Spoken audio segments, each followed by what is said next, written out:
Welcome to Spirits Podcast, a boozy dive into mythology, legends, and folklore. Every week we pour a drink and learn about a new story from around the world. I'm Amanda. And I'm Julia. And hey, Amanda, it's our first episode of the new year. Happy New Year.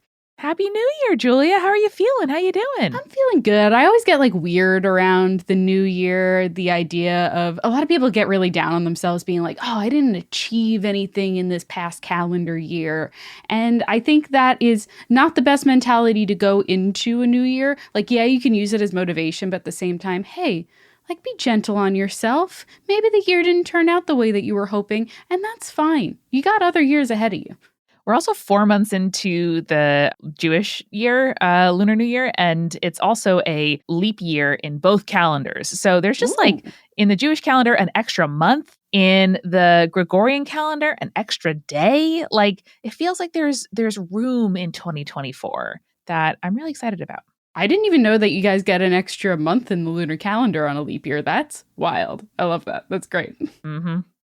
Now, because it is the new year, and because I'm sure everyone is kind of coming off that holiday high/low, depending on how you feel about the holidays, I wanted to do something kind of fun and lighthearted for this episode back, and just, a little bit more freeform than our usual episodes. So, Amanda, I want to talk to you today about the Greek mythology origins of words.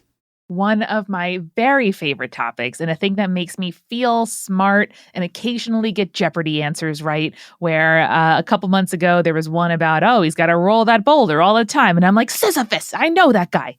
And you nailed it by talking about the first one that I'm going to talk about today. Ooh. But, Amanda, that's only half of our episode.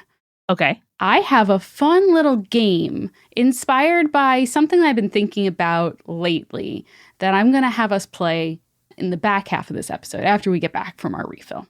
Tension. I love it. It's like a trailer. My favorite part of your previews for the rest of the episode is that unlike a movie preview where it's in 9 months, enjoy this movie. This is 20 minutes from now. It's perfect. Anytime someone's like, ooh, I have a surprise for you, I'm like, you need to tell me an immediate countdown to when I'm going to find out that surprise. Otherwise, I will be anxious about it for however long it's going to be. And I don't love that. But I do love this. I do love teasing it out for you in the 20 minutes or so that it takes for us to get there. So, love it. Let's start, Amanda, with I've chosen 9 words that people may or may not know have Greek origin to them. And there's a lot of words that have Greek or ancient Greek roots, but are not specifically tied to a figure. So, for example, chaotic comes from chaos, which is a primordial Greek figure. Mm-hmm. But I mean, that's kind of not redundant, but we know that one. You know what I mean? But yeah. I wanted to pick some ones that may not be as known or I think are very evocative and so are worth mentioning. Hell yeah. I am so obsessed with etymology, the roots of words. Once I signed up for a class that I thought was etymology, and in fact, it was entomology, which is the study of bugs. You know what? Bugs was really interesting, but that's not the thing that I'm most excited about. So I can't wait. The real hubris of that, the real irony of that is if you had taken the etymology course, you would have recognized that entomology was about bugs. You're right, Julia. It was full.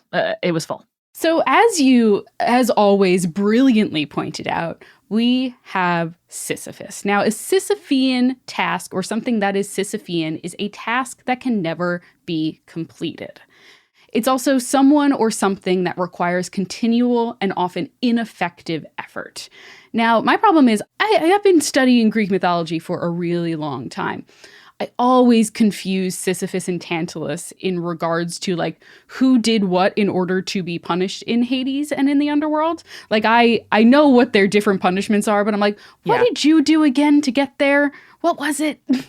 And is it right that Tantalus is this torturous thing just out of reach, and Sisyphus has to do it all again every time? Shh, we'll get there, baby. We'll get there. No worries.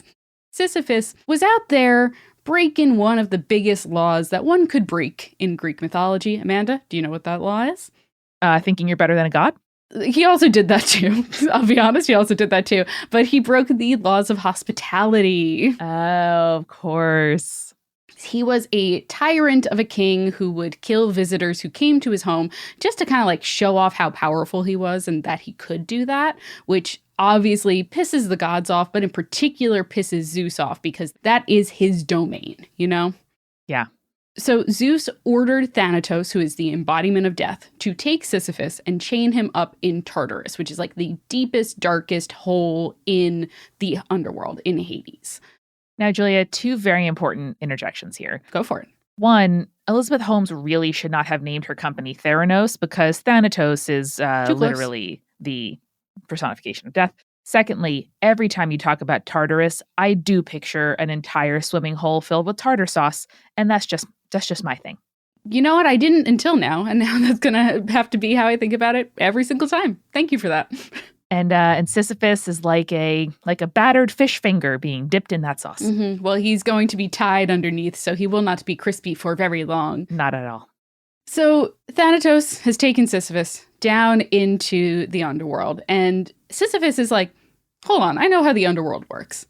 Basically, like, why is Thanatos here taking me when it should be Charon, the ferryman, Like, what did I do? Well, he probably knows the what VIP he did. treatment. He's like, why am I being treated like this? I can't be going down to Tartarus. Oh no, this is bad. So he very quickly, very slyly goes, hey, real quick, Thanatos, what is up with these chains? They seem like really good chains. How do those work? I've never seen chains like this before. And Thanatos goes, oh, well, I mean, like, I'm Death, but I could show you how these work. And of course, Sisyphus manages to chain Death to his own chains in Tartarus and runs off. I love Thanatos being like, oh my God, no one ever asked me about my chains. I did put a lot of work into them. Oh my gosh. So with Thanatos locked up, no mortal can die, Amanda, which causes some problems. In particular, this pisses off Ares because he's like, what's the point of going into battle if no one I kill actually dies? I mean, okay, yes. So he goes and he's like, what is happening? He finds Thanatos. He's like, what a situation you've got yourself into. He frees him and he goes and he fetches Sisyphus himself. Ares brings Sisyphus to Thanatos, but before all of that, he kills him in, as much of a phrase as one can say. But before Ares came and before Thanatos was freed, Sisyphus had told his wife, hey, here's what I want you to do to prove your love to me. Because he knows that, like, this is not going to last forever. He's not going to have Thanatos trapped for forever. Mm-hmm. He goes, what I want you to do is I want you, when I die, to take my body, strip it down naked, throw it into the center of the marketplace for everyone to see. That'll prove how much you love me. I'm remembering this now. Yes. And so his wife does that because she's like, I do love you. You're a terrible man, but I love you. And so Sisyphus appears on the shores of the river Styx and goes to Persephone, goddess of the underworld, and says, look at what my wife did to my body. Look at how ungrateful she is and how she mistreated me. I won't be able to rest until I'm given a proper burial and I have a good talking to with my wife. Fucking bummer. I hate this. And so Persephone's like, I mean, yeah, that shouldn't have happened. You can go up and talk to her and then you can come right back. She doesn't know. He just goes and he just starts living life again. Oh my God. He did think he was smarter than the gods as well. He really did. He really did. He has to be forcefully dragged back to Hades by Hermes. And it is after all of this, after escaping death twice, that he is given his signature punishment in the underworld, which is he must roll a huge boulder endlessly up a steep hill. And Hades, being pissed that, one, this man has escaped death twice and also tricked his wife, has enchanted the boulder so that it always rolls away from Sisyphus just before he reaches the top, which forces Sisyphus to go back down to the bottom and start the whole process over again. So this cycle of useless effort and frustration is where we get our word Sisyphean. I really appreciate that the backstory gives even more meaning to the flavor of this word as describing tasks that have no purpose being there, that are like self-defeating, that are silly to engage in, that are not going to result in something useful. And that's really where I use the word Sisyphean. Yes, as you should, you know. I really love it. I think it's great. It's a good word and more people should use it. I feel that way about a lot of the words here on this list, so I'm like, people should use these more. We should all talk like Edwardian scholars and stuff like that, where they're just constantly making like romantic Greek references. Oh my God. Can I say though, that is so overwhelming. Like I'll open up a Henry James novel, like a canonical, New York City writer of the sort of like late 1800s. And he'll be like, ah, yes, a real, blah, blah, blah, blah, and then just like refer to some figure, like minor figure from classical mythology with the capital C that I'm just like, I don't know what that means. And it can be very alienating and overwhelming to have to like be familiar with the Christian Bible or like all of Western mythological canon. That's terrifying and overwhelming. So I love that we're focusing in on like a few words where it's like, bitch, enjoy this word. Like, let me tell you all about it. And then if you want to use it one day, you will be like, oh my God, that was delicious. I know exactly what I was saying. Exactly. I love that. I love that for you. And I think that like Sisyphean is one of those ones that is very like specific to a thing and is a little bit less commonly used than our next word, which is tantalize. One of the words with a dark underbelly when you think about it. A sad story. For a word that can be like a really like positive word, yeah, it is very dark in origin. So Julie, let me use it in a sentence before we get started, which is like, I might say to somebody, oh my God, the smell of those chicken tenders is tantalizing. Like it is tempting me. It is making me a little bit hypnotized. Like I love it so much. It is so delicious. It is making me want that thing so bad. Yes. So tantalize is defined as to torment or tease someone with the sight or promise of something that is unobtainable.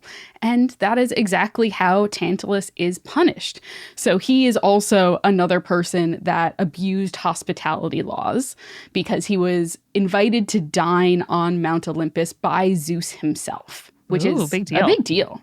However, he was LOL tantalized by the ambrosia and the nectar of the gods, and so stole some to bring back to his people and basically like revealed the secret of the gods as to how they maintain their immortality and their longevity. You can't do that, bro. That's not his most heinous crime. That's what got Zeus pissed off at him to begin with. Oh. But his most heinous crime is that he hosted a banquet for the gods himself, which is like, it's like having friends for a potluck. You're like, all right, I'll host this week. You guys host next week. And then we'll all like kind of rotate through.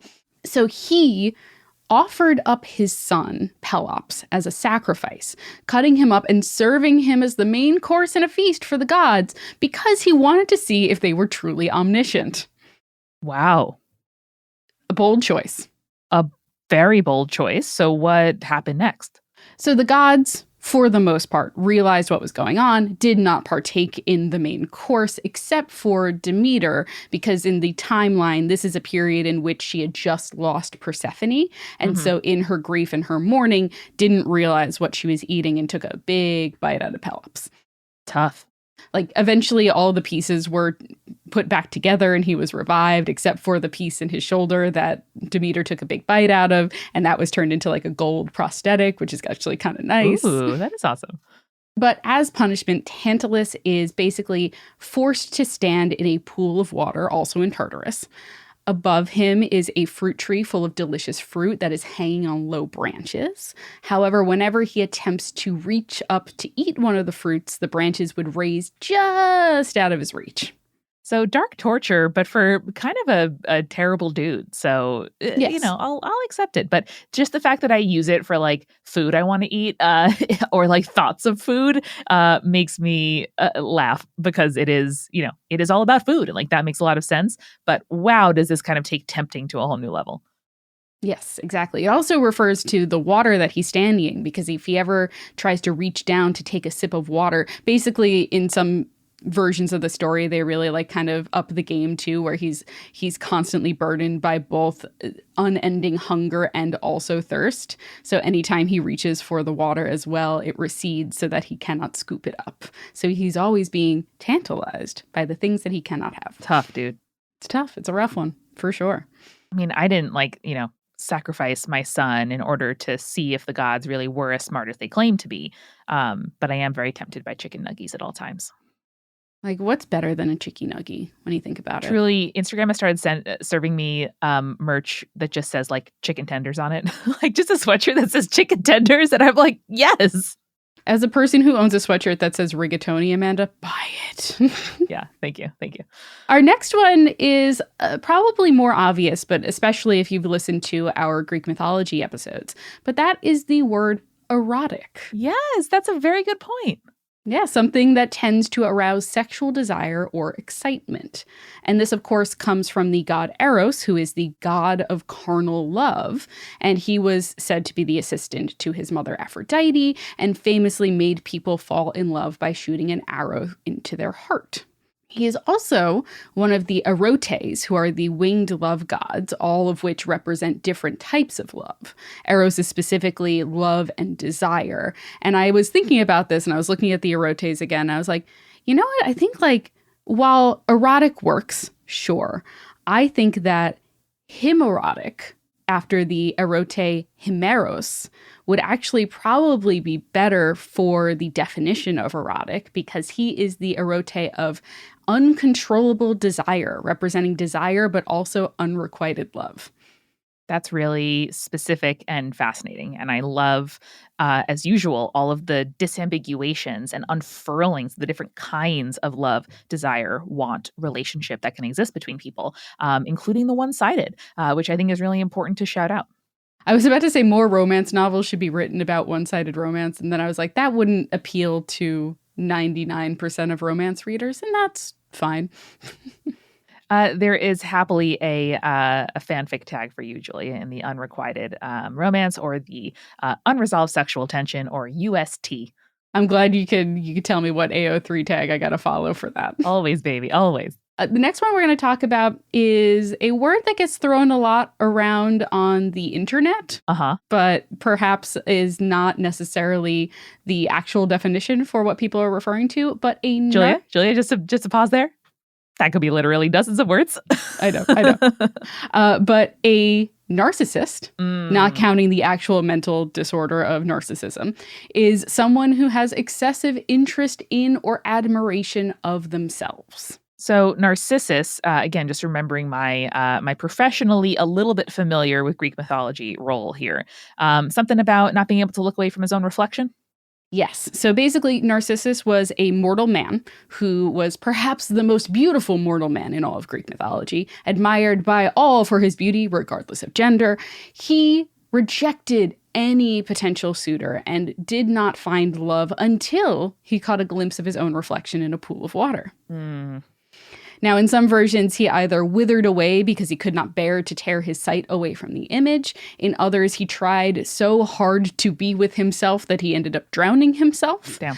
And regardless of how his tale ends tragically, it also ends with the growth of a beautiful flower that was given his name in memorial. Which is a very beautiful flower. This one feels more like somebody named a distinct thing after a figure that reminded them of the thing, versus like Sisyphean, right? Like tantalizing, erotic. We're like describing, sensations or situations that sort of like derive from that scenario, versus Narcissus specifically. Somebody was like, okay, I want to describe this like personality type, mood disorder. Let me choose someone that kind of reminds me of it, versus a more kind of organic, like making a name into an adjective.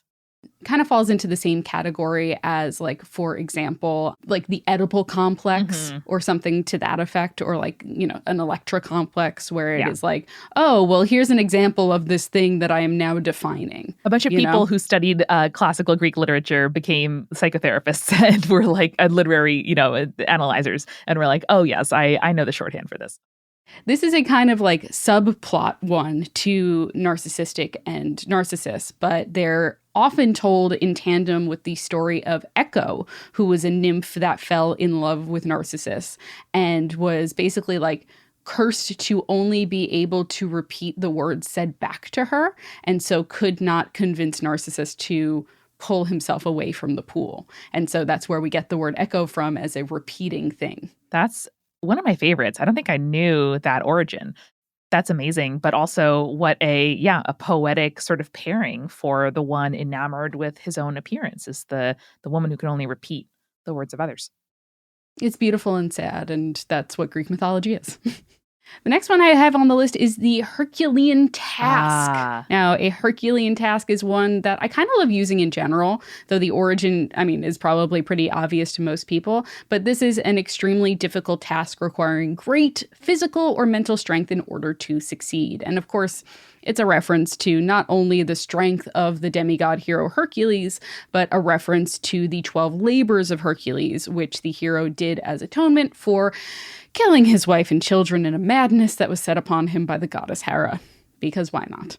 This one definitely, when I use it, I'm sort of implying and connotating a task that is like cinematic or really defined or can come to, means something really meaningful finishing it. So it's not like going to the grocery store, but it's when, there's 8 feet of snow and you need to go to 3 different grocery stores in order to find like the thing you need. And then coming home, like your bag breaks and blah, blah, blah. Then it becomes a Herculean task when it's like, truly the gods have set me up to accomplish something that should be unaccomplishable.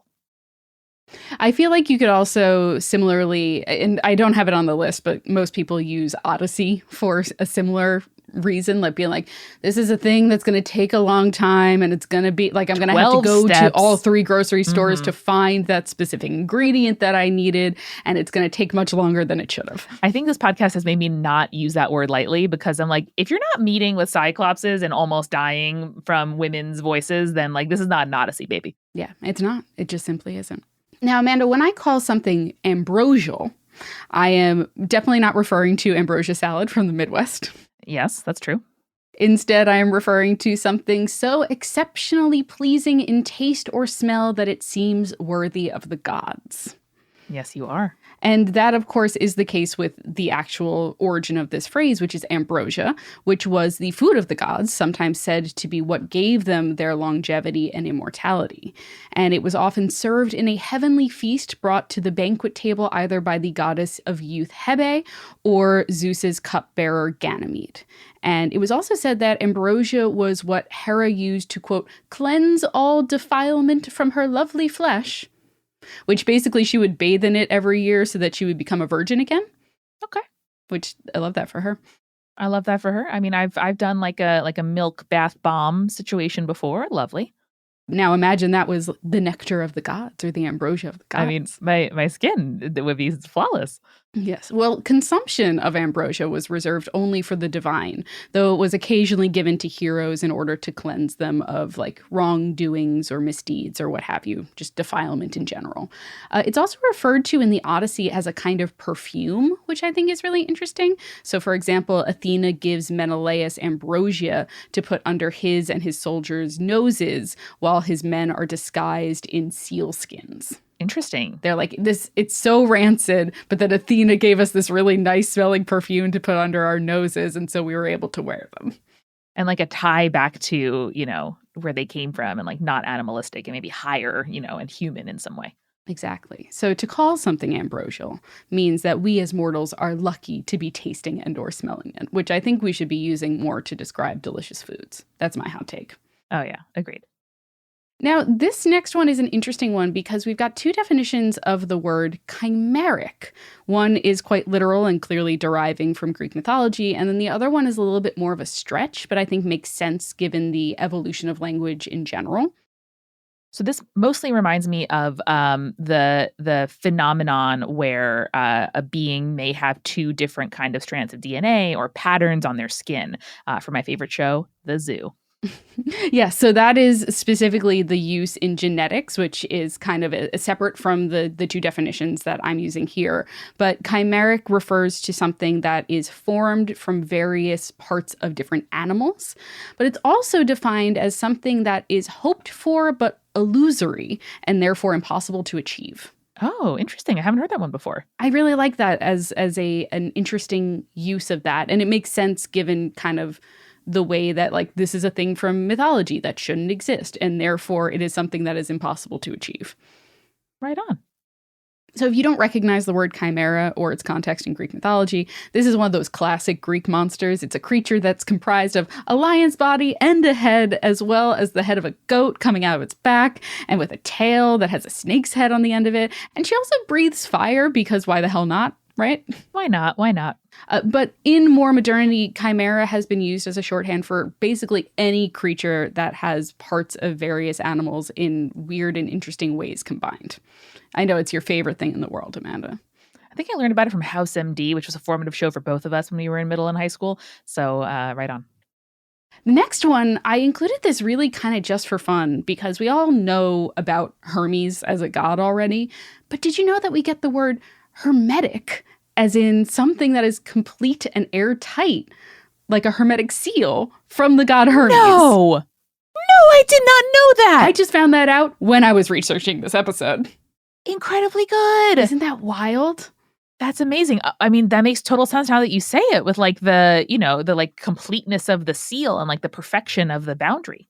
Yes. So basically this derives from the fact that not only is it airtight, but hermetic can also be used to describe something that is magical or secret or a barrier that cannot be crossed. So this has a lot to do with Hermes' role as a psychopomp, which we've talked a lot about before, the way that he has this ability to pass between the veil that others cannot, which is creating these barriers that otherwise cannot be crossed. How cool is that? Oh my God. I had no idea I feel like I just took a shot of espresso. That's so exciting. Oh my God. I should have saved that one for last here, but oh God, I was just so excited. I had to share it. Yeah. I mean, only Hermes can cross that barrier if you have a hermetic seal on that. Exactly. Damn, That's why it's so airtight and useful. Oh, language. I'm so lucky to love you. So next up is a word that is inspired by the god Prometheus and is Promethean. Very similar to each other, but I always feel like this is a word that people don't know exactly what people are referring to when they talk about it. So yeah. It is defined as being, quote, characteristic of the demigod Prometheus, unhelpful in the definition, that's super helpful, thank you. Especially in being rebelliously creative and innovative, which I think is beautifully done. Love that. That's true. Yeah, because I mean, Prometheus, like the one that gave fire to humans, is my sort of post-it definition. Mm-hmm. So yeah, being important, a vanguard, maybe reaching even above your station, that's kind of how I would read it. Exactly. So he, as you so eloquently put it, Amanda, stole fire from the gods against the gods' wishes, gave it to humans, only for him to be punished by Zeus. He's chained to a rock, and every day a giant eagle comes and picks out his liver, only for it to grow back in the middle of the night, and the process starts all over again. Mm-hmm. But Prometheus risked it all to give humanity an innovation that greatly helped them. So I'm loving the word Promethean, and I think we should use it more often. I truly thought you were going to say risked it all for the biscuit. And risked it for the biscuit. So good. In this case, he trying to think of a fire pun, can't do it. He toasted that biscuit too hard. He did. He toasted that biscuit way too hard. All right. And so the last one I have for this section is Delphic, which of course comes from the Greek oracle of Delphi, but not necessarily as like a specific reference to that. It is defined as something that is, quote, deliberately obscure or ambiguous. And listen, we've talked enough about Greek tragedies to know that the Greeks loved when a prophecy that the characters assume means one thing, but instead means something entirely else, or they would attempt to navigate around their prophecy only for it to happen exactly how it's foretold. So I think more things should be called Delphic. Amanda, I think business quarterly earnings reports or something should be called Delphic. That's Julia, what it is. Your mouth to the Oxford English Dictionary, because so many things are deliberately obscure. And I think Delphic is a word I am going to try to take into more business emails this year. I think so. Next time, like, you want to call out a company for being like, why are you being Tell me what to do. Working around. Why are you trying to work around this? Just tell me what you need. Delphic bitches, come on. Goddamn Delphic bitches. Well, we can rant a little bit more about Delphic bitches as soon as we grab our refill. Let's do it. Hey, it's Amanda. Welcome here to the refill, our first of 2024, people. And I don't know, maybe it's because of the dumpster fire that last year was in many ways, but I am feeling really hopeful and excited about this new year. And God, I had so much fun in this episode. So I wanted to take not a traditional mid-roll, but a very special one to just talk with you guys for a second about what it's like to make this show, where the show is, what we're excited about, what we're going to do next. We have saved this episode as one with no sponsors. So there's no ads coming up, nothing for you to skip. Sit here and be with me for a minute. Let me take you all the way back. Julia and I started talking about making a podcast together in 2015. We are coming up on, 10 years of us planning and working on a podcast together, which is something. That is so much time. We launched the show in 2016, January, and we're so excited that we are now coming up on our 8th anniversary of making this podcast together, entering our 9th year of podcasting. I can't believe it. I can't believe we're still doing it. This is the longest project I've ever been involved in. It's the basis of now my entire career. When we started the show, we're like, God, we're so envious of people who can podcast full time. And now we do, and we are. And we have an editor, Bren. We have a researcher, Sally. We have our full-time jobs at Multitude, making podcasts, cultivating community, and telling others how they can do the same. What a gift. Truly, honestly, the reason why we are still doing this, why we are still making the show, still surprising and delighting each other and coming up with games and starting new mini-series, watch out next week, is because of your support on Patreon. This is my one plug for this entire refill. We need your support on Patreon in order to keep doing the show. And we are so grateful to every single one of the 342 of you who have made space in your budget each month to support us on Patreon. We try not to beat you over the head about it and how we, need and want your support, but it's the truth of it. We can only afford to pay our editor and our researcher and to pay ourselves for our time making the show and to keep doing this. And hopefully having a place in your lives and your weeks and your routines where you get to spend every Wednesday with us, coming up on 400 episodes of this podcast because of your financial support.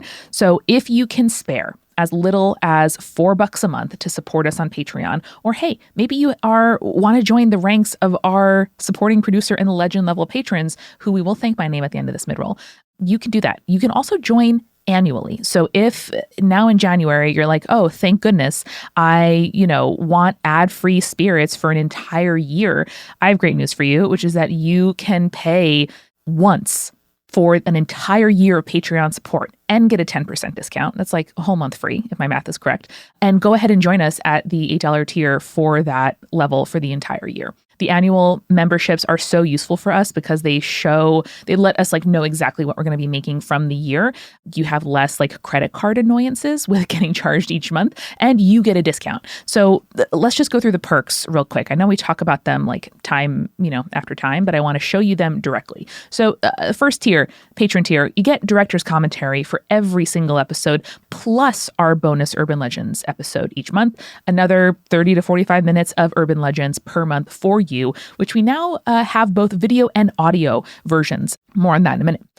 You can join at our regulars tier. You can get ad-free episodes every single week, plus recipe cards with alcoholic and non-alcoholic drinks for every single episode, plus the bonus Urban Legends, plus the director's commentary. Oh my God, incredible. Just $8 a month. That's like a very fancy coffee or 2 regular cold brews, because that's the economy we live in now. You can join the insiders tier for $16 a month. You can get video stuff, basically, is the point of the tier, and 10% off all our merch. So at the insiders tier, you don't only get the bonus Urban Legends audio, you get bonus Urban Legends video, baby. You can see Julia and me gasping and reacting and making, facial expressions to each other as we go through our bonus Urban Legends. It's so much fun. Plus a monthly advice video podcast. If you want low to medium stakes advice questions answered by Julia and me, you get to watch it in video form with captions, BT dubs. So much fun, and 10% off all our merch. Then at the hosts tier, you also get a vibe check tarot reading and audio dispatch where every single equinox and solstice, Julia does a reading for you. At the next tier up, you are a supporting producer level patron. You get your name in every single episode. And then finally, at the legend level, you get a personalized tarot reading from Julia on each solstice and equinox, a personal reading just for you. They're beautiful. She writes out a whole thing. You get the photo of your spread. You get an audio update of Julia reading the reading for you. Incredible. And of course, your name in every single episode. Oh, so much goodness. We are so excited for this next year. We have so much coming up. We have more that we are doing. We're going to do some live shows. Shh, don't tell anybody. We're going to make cool merch. We're going to have more guests and do cooler, funner, better, bigger things than ever. And it is only because we get to make this our jobs via your support on Patreon. So if you've thought about it, if you came into a little bit of money over the holidays, if you are done buying your presents for a while, or if you want to encourage somebody to get you a belated present and buy you a year of Patreon support, now is a great time to do it at patreon.com/spiritspodcast. And listen, if you can't afford to support us with money, I totally get it. You're totally fine. You've absolutely nothing to worry about or apologize about. Telling a friend about the show is just as valuable. So thank you all. And specifically, finally, thank you to our supporting producer level patrons: Alicia, Anne, Ariana, Ginger Spurs Boy, Hannah, Jack Marie, Jane, Nieselkins, Lily, Matthew, Nathan, Phil Fresh, Rico Like, Captain Jonathan Malachi Cosmos, Sarah, and Scott, and our legend level patrons: Audra, Bex, Chibi Yokai, Morgan H., Sarah, and Bia Me Up Scotty.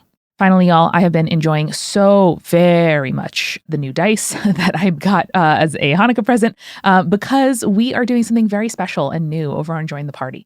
And that is our Multitude recommendation for the week. Of course, an actual play podcast with tangible worlds, genre-pushing storytelling, and collaborators that make each other laugh every week.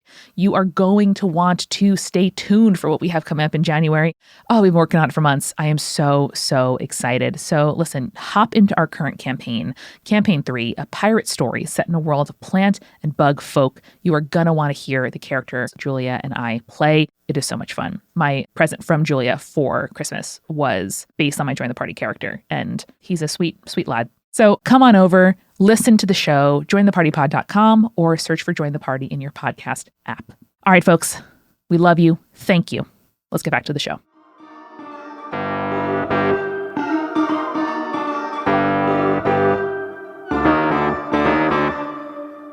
Now, Julia, normally you bring the cocktail recommendation for each episode, but may I suggest something this week?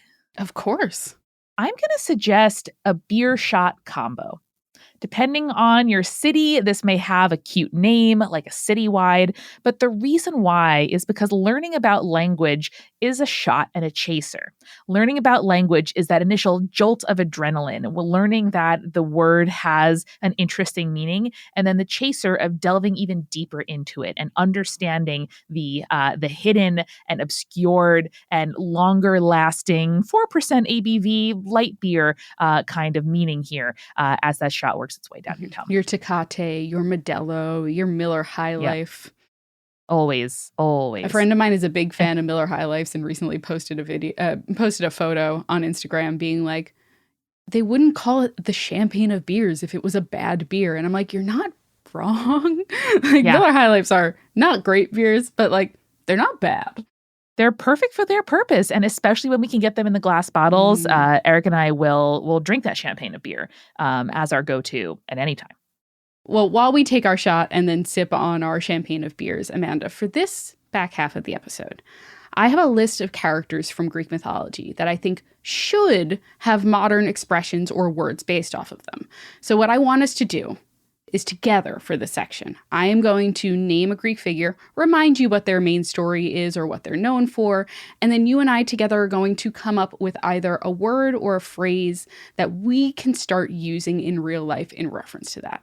So, for example, the one that I want to start us out with is one that is pretty well known and people make reference to it, but I want like a word for it, right? Instead of like the shorthand of it. And that is Icarus. So rather than calling someone an Icarus or using the phrase flying too close to the sun, I think we should come up with something like Icarian task or something to that effect. And we'll define it and give an example of how to use it in a sentence. I love it. Do you want to start with Icarus himself? Yes. So for people who need a refresher on the details of Icarus, he was the son... Certainly not me. JK, I do. He was the son of the inventor Daedalus, who was the one who built the labyrinth that housed the Minotaur. Now, after Theseus managed to escape the labyrinth, King Minos accused Daedalus of helping him escape, and so trapped him and Icarus, his son, in this tall tower.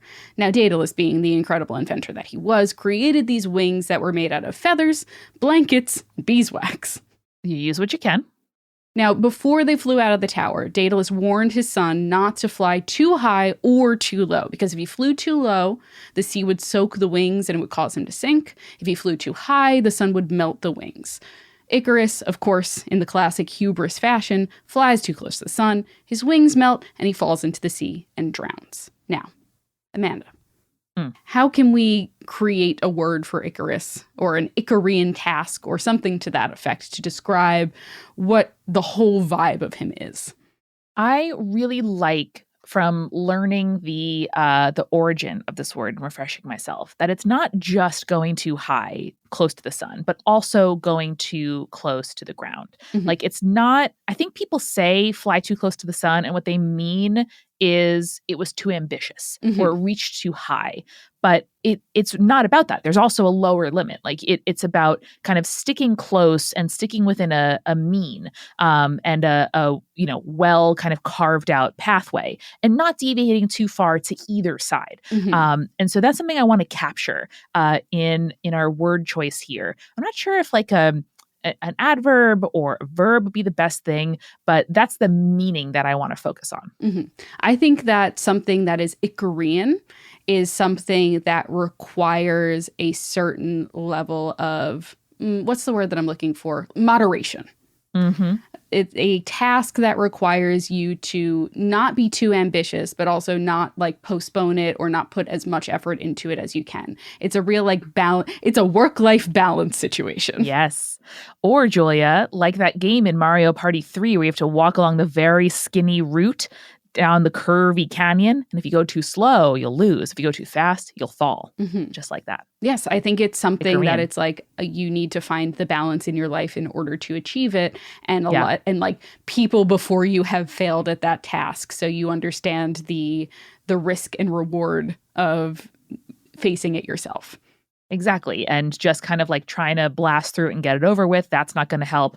To your point, putting it off so long because you want to do it perfectly is also not going to help. So, I mean, for me, in a lot of areas of my life, sending emails or signing up for things or planning things or trying stuff, I need to take a more Icarian approach or evolve the fate of Icarus. But my Icarian path, perhaps, what lays before me is a version that is neither too extreme nor too low. I really like that. I also think that maybe we could use it as a phrase for someone who tends to go to one extreme or another. If we want to go more like derogatory as a thing, you could be like, yeah, this is a person who either flies too high or too low and never has moderation in their life. Yeah, I think you want to avoid the Icarian outcome. Exactly. You want to like take some kind of, moderate path and, go for it with confidence, but not too much. I like that. I like that a lot. Use it. Gavel, gavel. Yay, I like it. It's in the books. The next one that I want to do is Cassandra. Now, people do refer to someone as a Cassandra in life, meaning that they are someone who either like prophesizes doom or disaster, or it's just like shorthand for someone who's a pessimist. And that does not do Cassandra justice. Oh, interesting. So I am going to ask that we reinvent it a little. I guess I just thought it was unspecifically somebody who sort of does future foretelling in some way. But remind us why she's not just a doomsayer. Yes. So Cassandra was a priestess of Apollo and a Trojan princess. Apollo gave her the gift of prophecy in an effort to woo her, but Cassandra did not return his affections. And this, of course, enraged Apollo because he hates being told no in general. But because the gift was already given, he couldn't take it back. So what he did instead was he added a curse to his gift, that despite the fact that she would always be able to give true prophecies that were fated to happen, no one would ever believe them. And as such, the people viewed her as a liar or as someone who was mad, to the point where her father even locked her up. So I think this would be a great fit for someone who is ahead of their time, who is prescient, who can see the future and proclaim it. A James Baldwin, Marsha P. Johnson, somebody who is telling us what should happen and is derided and disbelieved and suffers because of that in their time. Yes, I think that's 100% on point. I also think that like a Cassandran task is like trying to convince people of something that they're not going to listen to you about. Yeah, a necessary truth that people are going to be upset to hear, perhaps. Yes. And I think that there are a lot of people and a lot of instances and circumstances in which that would be the truth and the Hmm. fact. I mean, I think that's kind of cut and dry. Like, I think that's perfect. I also think it could be a really fun shorthand for being mansplained to, where it's like, I know what I'm talking about. Why won't you believe that I know what I'm talking about? And they're like, no, no, no. You don't know a thing. That can't be true. You're like, not only do I know what I'm talking about, I am Cassandra, and I am telling you that cryptocurrency is never coming back. Gosh, your word to the God's ears, you know? Hmm. All right. So the next one that I wanted to do is, as I mentioned in our rainbow episode, I'm a big fan of the goddess Iris. And obviously we have like a flower that comes from her, which kind of reflects her wide variety of colors and association with the rainbow. And also the iris of the eye because of the many colors that kind of make up that eye part. But Ooh, I didn't put that together. isn't that cool? I love that. Yeah. They kind of just took the Greek word for rainbow, which is iris. And then they were like, yeah, it's like a rainbow of colors. I don't know. All right, all right. But listen, Iris the goddess did a lot more things than just being a rainbow girly. She was the goddess of like communication and messages and new endeavors. She was the connection between the heavens and the earth. She is the goddess that aids in the fulfillment of prayers from mortals, which sometimes she would help fulfill herself. Sometimes it was just a matter of her bringing the prayers to the attention of the right god and goddess. And I want a word for her that isn't my eyeball or a pretty flower.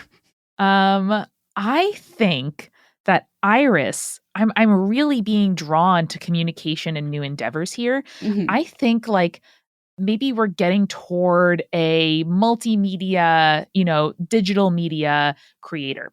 Maybe like making good use, like when somebody makes really good use of a new tool, who is like communicating in a really clear way, is really a like vanguard of, building community and talking to them well and forging new paths when it comes to media, especially enabling communication between like I'm sure you follow some of these like creators who do incredible AMAs, right, who like answer lots of questions, who kind of demystify the process behind what it is that they do.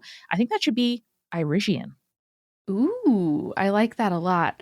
Amanda, I want to yes end yours as well. Let's do it. And I think it's a person that is capable of all of those things, but is underappreciated by those above them in the hierarchy of like a workplace office or something like that. Hell yeah. Like I think a incredible intern who should not be an intern anymore, but has not been given the opportunity to move up is someone who is Irisian. Or almost every office manager, I assure you. Almost Yes. every office manager is essentially like the COO of the company they work at. And I see you, and so does Iris.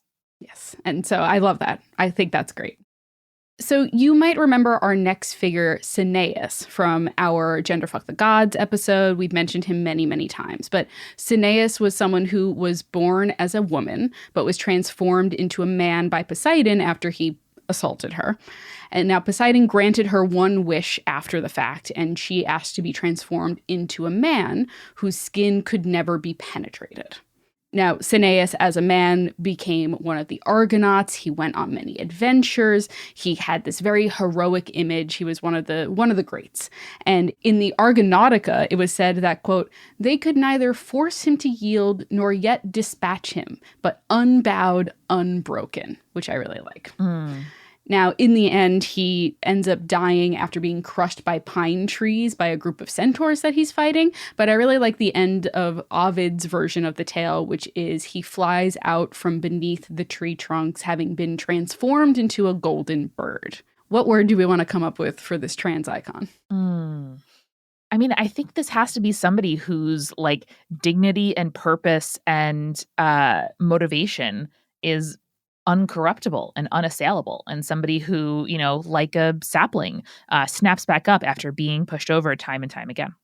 Yes, I think that's really good. The idea of strength in adversity is a really cool one. I really like, especially because of like Cineas's like kind of trans identity, even in Greek mythology. I think like against particularly like transphobia or homophobia or some sort of Gendered like violence. pushback from society. Yes, gender violence in general. I think he's a great example as a whole, but I think that using that word in particular really signifies his strength as a character. No one is better at naming themselves and others than trans people. So I highly recommend trans mask folks in particular out there consider Cineas. Good middle name. It's spelled fun too. Call yourself Say, Kay. Love it.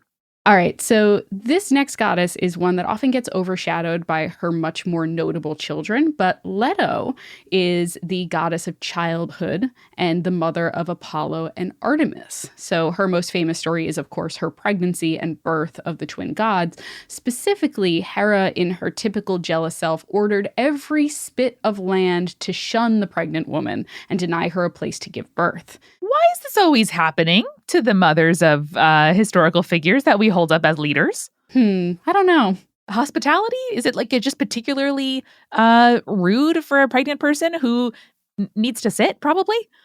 Yeah, I think in general, like, we're just very mean to pregnant women in most of mythology. Yeah, fair.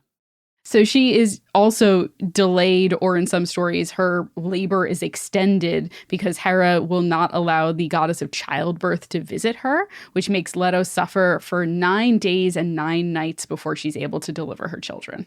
I've not given birth, but I'm sure anyone who has out there is like, don't like that. Please don't do that. Eventually, however, the floating island of Delos, not joined to the mainland or to the seafloor, offers Leto a place to give birth. All right. So, Julia, in this, I am hearing themes of transience, of not having a place to go, of kind of wandering, but ultimately finding a home among other wanderers. I love and remember from, talking about Delos, like it is, a floating island. It's not joined to anywhere else. It can kind of show up where people need. And I think there are a lot of Leto figures around and people who have maybe Leto-ish journeys. I'll think about the word form that can involve both the pain and the joy of being without home, being transient, being between places, being a wanderer, but also the joy and value of the community you find among other wanderers, other Letos. I think there's also something to be said about like having to hold out strength until someone helps you and like having the strength to hold on until a hand is offered to you. Yeah. You know what I mean? That's really good. I think that's a good like kind of inspiration for this one, for sure. My brain keeps saying lettuce, but there's got to be a way to turn Leto into a word. Letosian, maybe? Also sounds like a lettuce. Yeah. Literally, my brain just keeps supplying me with lettuce. Okay, hang on. How about Leishan? Ooh, I like that. I'm into it. Leishan journey, Leishan person. Leishan strength. Okay, this is great. Now, my girl, Atalanta, you might remember, was a wild child. She modeled herself after Artemis. She was known as a swift-footed virgin who refused to marry or take any man as a partner. An absolute babe. Yeah, she insisted on living in the wilderness. She was an incredible hunter. She went on many adventures, including traveling with the Argonauts, hunting the Caledonian boar, and also having the distinction of drawing the first blood of the boar, which is really impressive. However, when Atalanta was younger, she visited an oracle who told her that if she was to marry, it would be her doom. Okay. But because she made a name for herself out on her many adventures, her father came and found her and insisted that she marry. So she agreed. Oh my God, classic absent father. The minute you make some money, the minute you make a headline, the minute you can be useful. We've all heard those Hollywood stories before. Yes. So she agrees, but only if each suitor has to compete against her in a foot race, which she knows she will always win because she's like, I'm the fastest person alive besides the gods. So if they lose, they'll be killed. But if they won, they would have her hand. Now, many people attempted to win her hand, but were killed. However, the hero Hippomenes, who fell in love with Atalanta as soon as he saw her, asked Aphrodite for her assistance. Now, the goddess gave him these irresistible golden apples. And as the race started, Hippomenes would toss them in front of Atalanta, so she had to stop and pick them up, which allowed Hippomenes to win and therefore married her. The problem is Hippomenes forgot to give proper thanks to Aphrodite for her help. And the goddess, kind of through like an elaborate thing, she like, they were in a sacred grove and she like basically used her powers to make them have sex. And then whoever's sacred grove, I think it was Artemis's sacred grove, she got real pissed. And so she turned them both into lions. Oh, okay. I mean, there's worse fates. Yeah. So I think that something that is Atalantean is something or someone that is free-spirited to the point where it aggravates others. And like it's someone who is constantly, people are attempting to rein in, but this person refuses to or finds their own way around the societal expectations that are put upon them. I think it's really good and identifies something that I think is important to call out, which is like, you know, shining your light. People just don't always say like, good for you, love you, bestie, live your truth. Like they, you know, they feel jealous, insecure, like they want to rein you in, like you're pushing boundaries. I think that's important to name. I think so. And I love that for her. You know, I wish she hadn't, you know, in terms of things that happened to characters in Greek mythology and in tragedies in general, being turned into a lion isn't the worst thing in the world that can happen to you. So like, it's not a happy ending, but it's not the worst ending either. On the scale of things, this is going for like an Icarian middle, you know? Yes, solidly Icarian middle. So lastly, I want to create something for Penelope. My girl, Penelope, was the wife of Odysseus, and when he didn't return from the Trojan War for a long time, like 20 years, many suitors came to the kingdom to marry her and try to take the throne, like literally over 100. I think the one official number is 108. There was like a cottage industry of people catering to the suitors that came for Penelope's hand, you know? Exactly. And Penelope is married, has no interest in marrying another man, and is a wily one just like her husband. So she devised a bunch of different ways to make sure that she would get away with not marrying any of these suitors in the hopes that like her husband would return without being like straight up like, oh, I will never marry again, because she doesn't have that luxury. So one of these is my personal favorite, is the fact that she said that she was weaving a burial shroud for Odysseus's father and promised that once it was done, she would marry one of the men. So she would spend her whole day weaving on this tapestry. And then at night, she would undo whatever process she made weaving during the day, which I think is so smart. And she does this for 3 years. She manages to get away with that for 3 years until one of her servants sees what she's doing and like tells one of the suitors like, hey, this is kind of fucked up. An incredible amount of patience and cunning. Yeah, so she's constantly kind of like making these promises to her suitors, and that like, you know, they're promises, but they're always ways that she can delay them even further. So the final one that she ends up doing, which she doesn't know, but her husband in disguise is taking part of, is to string his bow and arrow and to shoot an arrow through 12 axe heads in order to win her hand, which of course she poses knowing that no one else but Odysseus would be able to do that, which he eventually does, proving that he is Odysseus, and then also slaughters all of the suitors. Sure. Okay. So do we have a good word for Penelope and her like wily nature and her dedication to her marriage? The part that's really standing out to me is what you said. She doesn't have the luxury of declaring she's not going to marry. That kind of wasn't up to her. And, you know, in a patriarchal society with her husband absent, she sort of had to like use the tactics available to her to make it through. And that's a situation that I think a lot of people will really relate to. So I would put forward the Penelopiad as a length of time or a series of things that you have to do to survive in the situation you're in.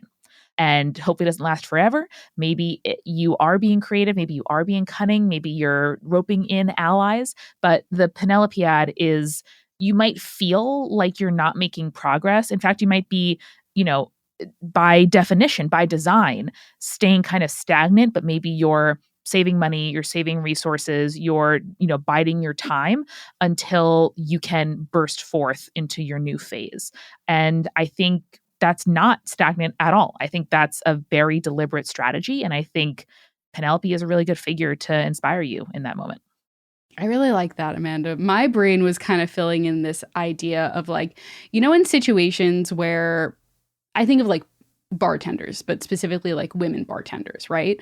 Where they are like put into situations where inevitably people are going to like flirt with them or like try to get their numbers or any sort of thing like that. And having to go through the process of being like, I'm married. No, my husband isn't here. No, I'm not going to like show you my ring or whatever. Like that shouldn't matter. If I tell you no, like we shouldn't be having this conversation anymore. But you're at work, but there's tips. There's a lot of reasons why you can't be so straightforward. Yes. And so I think that that kind of embodies Penelope in the modern day for me. Like if we were going to turn this into like a real modernity thing, I think there's a certain like toxic masculinity and like heteronormacy that happens there where like a lot of people in relationships have to be like, no, actually, I really don't want you flirting with me because I am in a committed relationship, and you just cannot like see that relationship right in front of you. I think those are both really good uses. So maybe we let the public decide. We let the people decide. Yeah. Well, Amanda, thank you so much for playing this little game with me, and we get to explore like some fun phrases that are used, you know, not on a daily basis, but like, you know, in society. And the fact that we got to come up with our own, that was so delightful. Well, Julia, I know that you had so many great ideas for words that we could begin to harness the mythological potential of, that there are some on the cutting room floor. What if we save that for this month's Patreon bonus episode? Ooh. We can do a couple of these in between as interstitial, little jaunts in between our bonus urban legends. I love that. Let's do it. Let's do it. Patreon.com/spiritspodcast. Sign up today. And next time you are going through a Penelope ad yourself, dear conspirator, remember, stay creepy. Stay cool.